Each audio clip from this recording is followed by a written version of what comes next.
La 10. Un hombre de 65 años presenta un herpes zóster en la cara. ¿Cuándo debe pedirse consulta con un oftalmólogo? Ustedes saben que el herpes zóster afecta a dermatomas, ¿no? Vamos a ver las alternativas. Presenta lesiones en la punta y lado de la nariz. La alternativa A. La alternativa B. El nervio facial y el auditivo están afectados. El facial, no olvidemos, no tiene ramas oftálmicas. Los nervios supraorbitales están afectados. Podría ser esa una respuesta. El paciente presenta un síndrome de Ramsay-Hunt, que es la parálisis, ¿no? Parálisis asociada a herpes zóster. Parálisis facial asociada a herpes zóster es el Ramsay-Hunt. Y la rama maxilar del quinto nervio está afectada. Existe un signo, acá bueno, hay que conocer. Si uno no conoce el signo, no podría rápidamente responder. Existe el signo de Hutchinson, ¿ya? Signo de Hutchinson, eso anótenlo, que se refiere a la presencia de vesículas típicas del herpes zóster, vesículas, costras, en la punta de la nariz o en el ala nasal, ¿no? Este se asocia a un herpes zóster que va a afectar ramas orbiculares, ¿no? Es un típico signo. O sea, si ustedes hablan de signo de Hutchinson, están hablando de herpes zóster a nivel de oftálmico, ¿no? Entonces hay que conocer esos signos y en este caso esa sería la alternativa correcta. Por ahí podríamos confundirnos, ¿no? Con los nervios supraorbitales están afectados, pero hay que conocer ese signo. En la 11, niño de 3 años de edad que desde hace 4 días presenta fiebre de 38 a 39 grados centígrados, dolor a la deglución, rechazo del alimento, decaimiento y fetor oral. En la exploración se observan lesiones ulcerosas de tamaño variable en encías, lengua y mucosa bucal que sangran con facilidad y adenopatías submaxilares cervicales. El diagnóstico debe ser, habla de herpangina, estomatitis herpética, candidiasis bucal, infección bucal por anaerobios o infección estafilocócica. Esto es básicamente clínica, ¿no? Herpangina se caracteriza por lesiones vesiculares a nivel de orofaringe, ¿no? La estomatitis herpética, ustedes saben, es una de las causas de úlcera oral, principalmente en niños y en el caso de pacientes inmunosuprimidos, ¿no? Estomatitis recurrente herpética. Hay úlceras recurrentes, dolorosas, ¿no? El fetor oral típico. Candidiasis bucal también, ¿no? Pero en la candidiasis bucal no hay un decaimiento, no hay un marcado compromiso sistémico. La infección bucal por anaerobios, que no está muy acorde con la pregunta, e infección estafilocócica, que característicamente, si es que presenta lesiones en mucosa oral, van a ser en orofaringe y solo eritematosas, no presenta úlceras, ¿ya? En este caso, por la edad del paciente, ¿no?, se hablaría de estomatitis herpética. Ama de casa que desde hace varios años presenta enrojecimiento de los pliegues proximales de las uñas, de varios dedos de las manos que ocasionalmente le supuran. ¿Cuál es el diagnóstico más probable? Ama de casa que desde hace varios años presenta enrojecimiento de los pliegues proximales de las uñas, de varios dedos de las manos que ocasionalmente le supuran. Habla acá de una ama de casa, ¿no? Probablemente haya bastante contacto con sustancias irritantes, haya bastante manipulación de objetos. Entonces, una dermatitis de contacto podría ser, la dermatitis de contacto produce eritema, produce descamación, produce prurito, ¿no? Pero aquí está hablando de hace varios años. Por lo general, la dermatitis de contacto es un cuadro que remite y se exacerba, ¿ya? Psoriasis también podría producir, ¿no?, un enrojecimiento de los pliegues proximales de las uñas. El enrojecimiento de los pliegues proximales de las uñas, ¿a qué se refiere? A la paroniquia, ¿no? El enrojecimiento de los pliegues proximales de las uñas se refiere a paroniquia. ¿no? Aparte del enrojecimiento, hay una pérdida de la cutícula. Una pérdida de la cutícula es un cuadro bastante frecuente, ¿no? Puede haber una paroniquia aguda o puede haber una paroniquia crónica. La paroniquia aguda se refiere a los cuadros infecciosos, sobre todo bacterianos, ¿ya? Y algunas veces virales, ¿ya? Producen intenso dolor en el caso de esta paroniquia aguda. Y también existe una paroniquia crónica que está relacionada con algunas patologías en especial, ¿no? Por ejemplo, el líquen plano unguial puede producir paroniquia, pero crónica. En este caso no hay un eritema marcado, simplemente hay una desaparición de la cutícula. También la psoriasis puede producir paroniquia, ¿ya? En este caso está hablando de un enrojecimiento de los pliegues de las uñas de varios dedos de las manos que ocasionalmente le supuran. O sea, está hablando de un cuadro infeccioso, ¿no? Si fuera psoriasis, si fuera líquen plano, no habría infección. O podría haber una infección sobreagregada. Entonces, dermatitis de contacto, como les dije, no es una patología que sea tan crónica. Hay exacerbación y recurrencia. La psoriasis no va a presentar, por lo general, cuadro infeccioso añadido. La paroniquia candidiásica crónica, sí, la paroniquia candidiásica crónica es otra causa de paroniquia,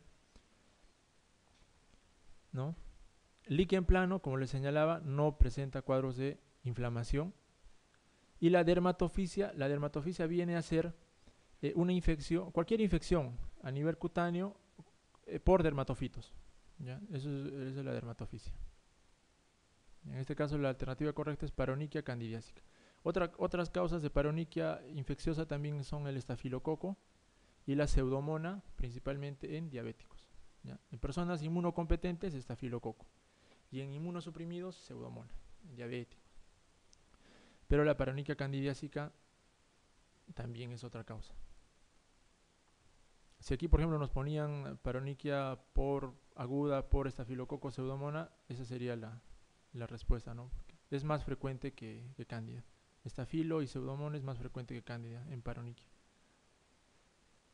13. ¿Cuál es el diagnóstico más probable ante un deportista moreno de 19 años con pequeñas manchas blancas en pecho y espalda que han aparecido en verano durante un viaje a un país tropical, ¿no? Manchas blancas.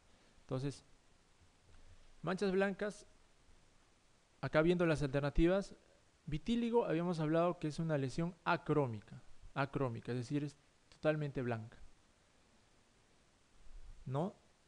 El vitíligo puede ser periorificial, es una enfermedad asociada a un estado autoinmune, ¿no? Es una lesión progresiva, ¿no? No se relaciona epidemiológicamente con algún contacto, ¿no? Aquí está hablando de un viaje a un país tropical y está hablando de pecho y espalda. Vitíligo, sobre todo, no se olviden, periorificial y distal en manos, a no ser que se trate de un vitíligo generalizado, universal, ¿no? Por lo general comienza, no se olviden, en zonas periorificiales y en regiones distales, el vitíligo. La pitiriasis alba se refiere a lesiones hipopigmentadas, ¿sí? Esas son las típicas lesiones que las mamás ven en los niños y confunden con hongos, ¿no? Le dicen mella, hongo, pero que son en realidad producidas por daño solar, ¿ya? Por daño solar no hay un efecto en este caso de los dermatofitos en la producción de esta lesión, y está en zonas fotoexpuestas, es en cara sobre todo y en región lateral de brazos, la pitiriasis alba. Eso lo ven frecuentemente seguramente en niños. Pitiriasis versicolor puede ser una lesión hipopigmentada o hiperpigmentada, ¿ya? Puede ser marronácea o puede ser también blanquecina. ¿Y cuál es la característica de la pitiriasis versicolor? Que se presenta en tórax anterior o posterior. ¿Por qué? Porque se relaciona con la sudoración excesiva. Esta es la típica dermatofitosis del deportista, ¿no? Esos pacientes también que acuden con frecuencia al gimnasio, sudan mucho, hacen su pitiriasis versicolor. Lepra indeterminada, claro, lepra produce lesiones hipopigmentadas también, ¿no? Pero aquí no hay el antecedente, ¿no? La lepra presenta lesiones crónicas, ¿no? Otra característica de la lepra, no se olviden, es la anestesia o hipoestesia también. Si le hablan de un paciente con lesiones hipopigmentadas, de curso crónico, de evolución crónica, de 1, a veces 2 años, 3 hay pacientes que tienen muchos años con estas lesiones hipopigmentadas que se asocian a hipoestesia o anestesia, hay que descartar la lepra, ¿no? Lepra indeterminada, que es distinta a la lepra lepromatosa o la lepra tuberculoide también. Entonces, la lepra lepromatosa es la típica fase leonina, ¿no? Con lesiones media-nodulares, con aumento de los pliegues a nivel de la cara. La lepra indeterminada solamente se puede presentar con máculas hipopigmentadas con hipo o anestesia, ¿ya? El líquen esclerotrófico también son lesiones hipopigmentadas, pero no se olviden en región genital, sobre todo en mujeres. Líquen esclerotrófico en mujeres posmenopáusicas, ¿no? Hay un desorden hormonal, va a haber resequedad de la zona genital, se va a producir prurito, hipopigmentación, va a haber rascado crónico, ¿ya? Entonces la respuesta correcta aquí, ¿no? Deportista, lesiones hipopigmentadas, manchas blancas, pitiriasis versicolor. A ver, ¿dónde estamos? La hidrosadenitis es una enfermedad que afecta primariamente a la epidermis, B, la dermis, C, el panículo adiposo, D, la unidad pilosebácea apocrina, E, la glándula mamaria. Bueno, la hidrosadenitis es una patología que no tiene una etiología conocida, ¿no? Pero que se asocia a sobreinfecciones con algunos gérmenes gram positivos, ¿no? Propios de la piel, estafilococo, a veces estreptococo. Se caracteriza por abscesos recurrentes que van a tener en muchos casos comunicación, ¿no? Entre ellos, ¿ya? Generalmente aparece un absceso, va desapareciendo y va apareciendo el otro absceso. Por lo general no son simultáneos. Y la característica es que se van a presentar en pliegues, ¿ya? Puede ser en región axilar, ¿no? En cuello, puede ser en región inguinal. La zona más frecuente es la región axilar, ¿ya? Y bueno, anatomopatológicamente va a ser la hiperplasia folicular, ¿no? La hiperplasia epitelial del folículo piloso. Ustedes saben que el folículo piloso sale por un conducto epidérmico, ¿no? Donde hay células epiteliales. Entonces, al haber un aumento del número de células epiteliales, va a haber un cierre, una oclusión de todo el complejo pilosebáceo.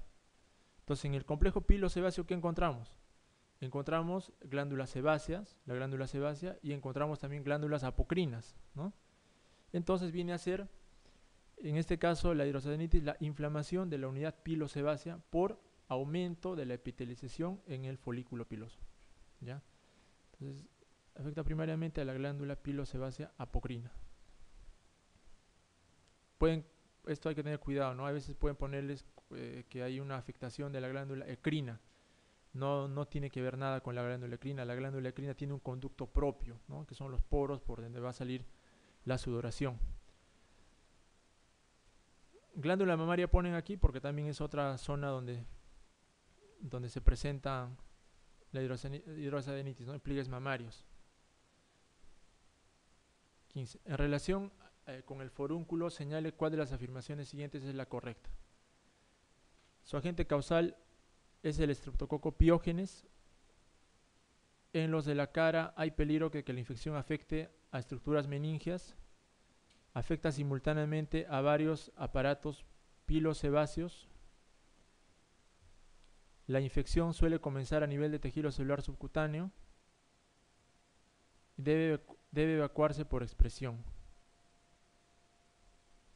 Bueno, en el forúnculo, el agente causal más frecuente, no se olviden, en primer lugar está el estafilococo, ¿ya? A veces ponen estafilo y estrepto, pero sí hay que marcar estafilococo siempre, ¿ya? Claro, ustedes saben que siempre se habla, ¿no? En medicina, en cualquier campo de la salud se habla del triángulo de la muerte, ¿no? Cualquier lesión a nivel de ala nasal, filtro, labio superior, infecciosa me refiero, debe hospitalizarse, ¿no? Por el riesgo de que se produzca una trombosis del seno cavernoso, ¿no? Entonces, acá habla en la cara, hay peligro que la infección afecte estructuras meníngeas, es cierto, ¿no? Ahí puede haber una meningitis, puede haber una afectación, no solo meningia, sino encefálica también. El forúnculo por lo general es una lesión única, ¿no? El paciente cuando consulta por un forúnculo, consulta por uno solo, no consulta por varios, ¿ya? Es por eso que acá habla de afecta simultáneamente a varios aparatos pilosebáceos. No, por lo general es a uno, a dos, máximo hasta a tres. ¿La infección suele comenzar a nivel de tejido celular subcutáneo? No, porque no se olviden que va a afectar igualmente la unidad pilosebácea y la unidad pilosebácea llega hasta dermis. ¿Debe evacuarse por expresión? No, en esa alternativa no. Los abscesos tienen que evacuarse, ¿no? Señale de las siguientes cuál es la afirmación correcta en relación con la hidrosadenitis supurativa. Habíamos hablado de la hidrosadenitis supurativa. ¿Es una infección de las glándulas sudoríparas ecrinas? No, habíamos hablado que son exclusivamente apocrinas. ¿Se relaciona simultáneamente en varios folículos pilosebáceos? Simultáneamente no, más bien es uno va desapareciendo, va cicatrizando y va apareciendo el otro. ¿Suele participar gérmenes de predominio anaerobio? No, habíamos hablado igualmente del estafilococo y del estreptococo. Es raro. Anaerobio. Su localización típica es de dorso de cuello y espalda. No, dorso de cuello y espalda no. Habíamos hablado de pliegues, ¿no? Hidrosadenitis axila, pliegues mamarios y región inguinal. Tiende a la recidiva tras el tratamiento. Esto sí es correcto, ¿no? Porque en vista de que no tiene una etiología conocida, no está bien determinada su etiopatogenia, el paciente luego de un tratamiento antibiótico, por lo general a los 6 meses o al año, tiende a hacer una recurrencia. Entonces, en este caso, la alternativa más correcta sería la E, ¿no? Tiende a la recidiva tras el tratamiento.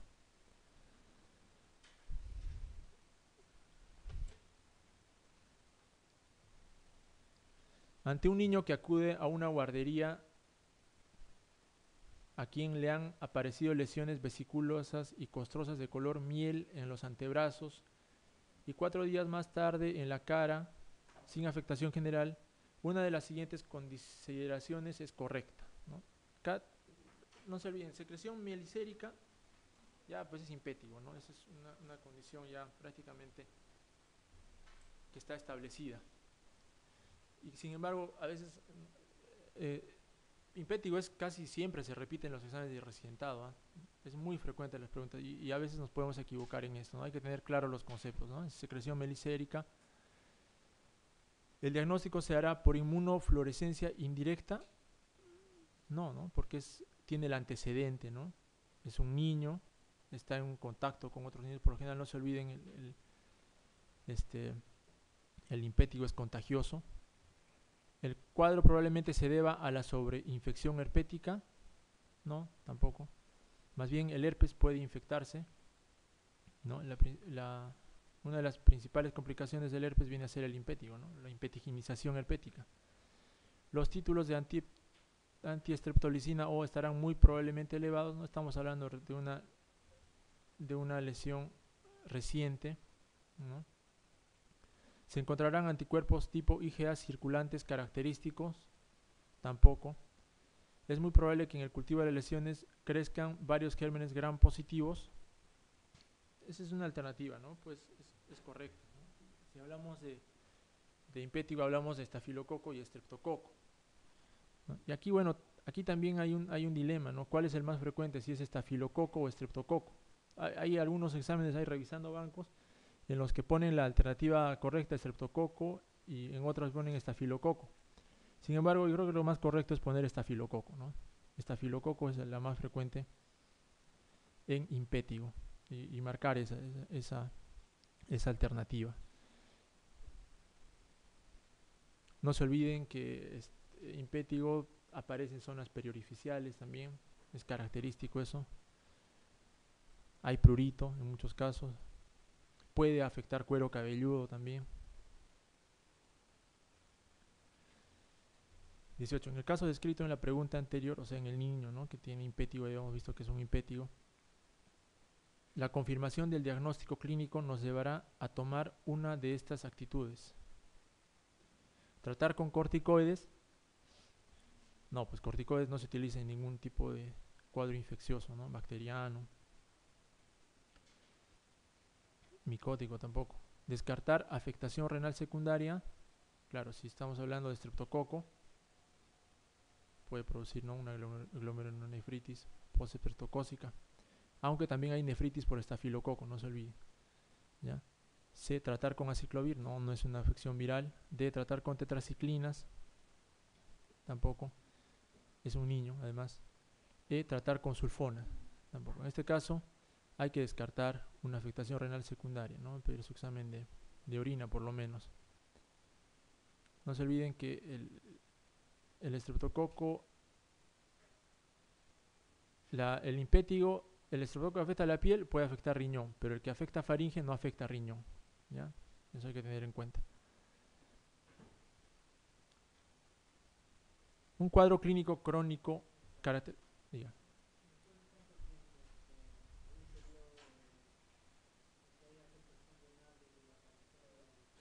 Claro, más o menos es a la semana, porque no es inmediato, ¿no?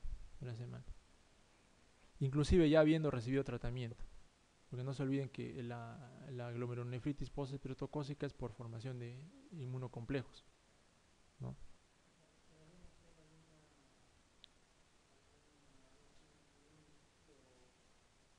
Clínicamente no. Lo único sería observar de repente el color de la orina en algún momento, ¿no?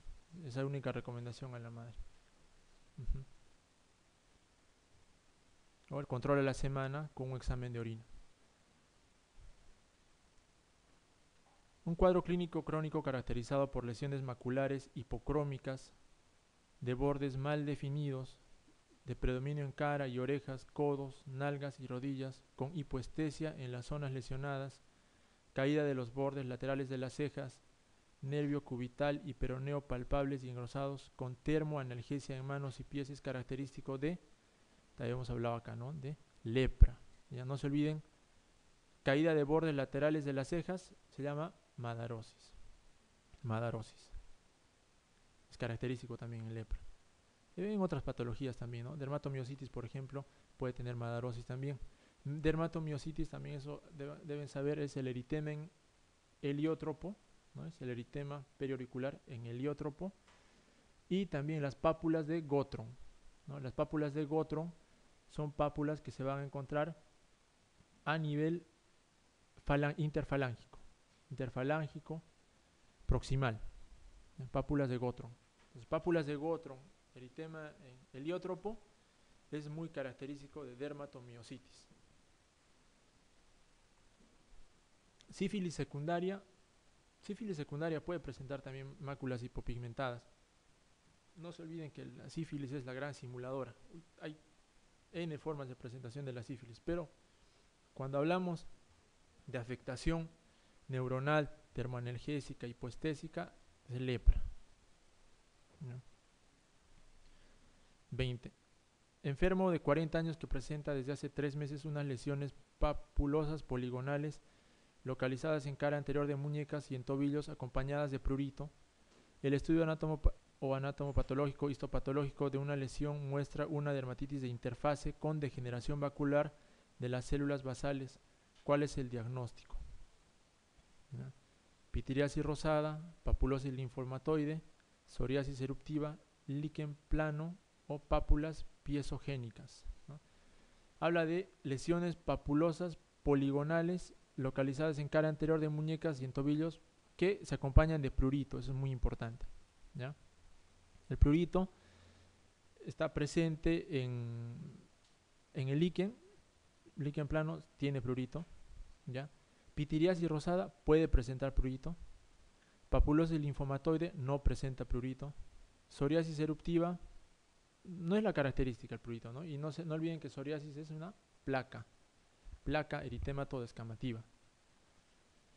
Y las pápulas piezogénicas tampoco presentan prurito, ¿no? Esas pápulas piezogénicas son raras, son una especie de quistes sebáceos, pero que no es muy frecuente. Entonces, habíamos hablado que el líquen plano, la característica es la lesiones reticuladas poligonales. O sea, siempre que hablen de poligonales, entonces ya tienen que ir a líquen plano. Es una característica muy importante.